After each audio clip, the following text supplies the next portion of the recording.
ভারতবর্ষের ওয়াকফ আইন নিয়ে অনেক রকম খবর শোনা যাচ্ছে এবং এটা নিয়ে বিভিন্ন প্রতিবাদ প্রতিরোধ মিটিং মিছিল সারা দেশে একটা বিশৃঙ্খলার পরিবেশ তৈরি হয়েছে।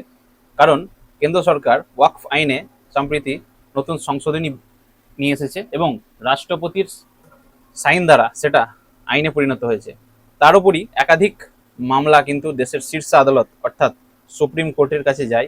প্রায় 72টা মামলা সুপ্রিম কোর্টে হয়, রিভিউ পিটিশন ফাইল হয় এবং সেই মামলার বিভিন্ন শুনানি হয়। আজ সেই মামলার বিভিন্ন বিষয়ে সুপ্রিম কোর্ট স্থগিতাদেশ দিয়েছে, অর্থাৎ স্টে দিয়েছে। সেই মামলার আজ শুনানি ছিল এবং ওয়াকফ আইনের সংশোধনীতে যা যা বলা রয়েছে, মেজর যেসব জিনিসগুলো ছিল অনেক কিছুতে সুপ্রিম কোর্ট স্টে দিয়েছে, আবার অনেক কিছুতে সুপ্রিম কোর্ট আনচেঞ্জ রেখেছে, অর্থাৎ স্টে দেয়নি সেরকম কোনো। কি কি বিষয়ে স্টে দিয়েছে আপনাদের সামনে আমি বলবো। 1 নম্বর হচ্ছে ওয়াকফ সংশোধনী আইন 2025-এ বলা রয়েছিল কোনো ব্যক্তি যদি 5 বছর মিনিমাম ইসলাম প্র্যাকটিস করে বা মুসলিম হয় তবেই সে ওয়াকফ বোর্ডকে ওয়াকফ সম্পত্তি দান করতে পারবে। এই জিনিসটার উপর সুপ্রিম কোর্ট স্টে দিয়েছে এবং বলেছে যে কোনো ব্যক্তি কিন্তু যেমনভাবে আগে যে কোনো ব্যক্তি আইন ছিল দান করতে পারতো ওয়াকফকে, সেটা কিন্তু করতে পারবে, মানে এটা আনচেঞ্জ থেকে গেল।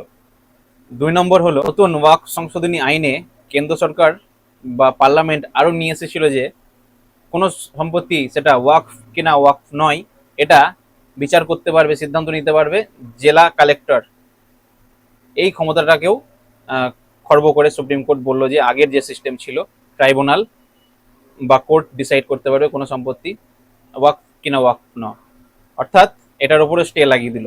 এবং 3 নম্বর যে পয়েন্টটা রয়েছে যে নয়া সংশোধনী আইনে অনেক বেশি অমুসলিম সদস্যকে অ্যাড করার ব্যাপারে বলা হয়েছিল ওয়াকফ কাউন্সিলে বা ওয়াকফ বোর্ডে, সেটাতেও সুপ্রিম কোর্ট বলেছে যে সেন্ট্রাল আমাদের কাউন্সিল রয়েছে ওয়াকফে, সেখানে 4 জনের বেশি অমুসলিম মেম্বার হবে না।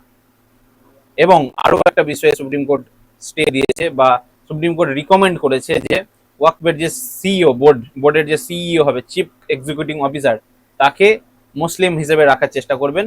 কিন্তু এই বিষয়ে স্টে দেয়নি কোনো supreme court. Supreme court recommend করেছে যে মুসলিম রাখার চেষ্টা করবেন, অর্থাৎ কোনো নন মুসলিম ব্যক্তিও হতে পারে। তো এই ছিল মোটামুটি ভালো খারাপ মিলিয়ে সুপ্রিম কোর্টে যে রিভিউ পিটিশনের মামলার শুনানি এবং তার ওপর যে স্টে দিল আমাদের দেশের শীর্ষ আদালত, এ বিষয়ে আপনারা সন্তুষ্ট হয়েছেন কিনা হননি সবাই কমেন্ট করে জানাবেন।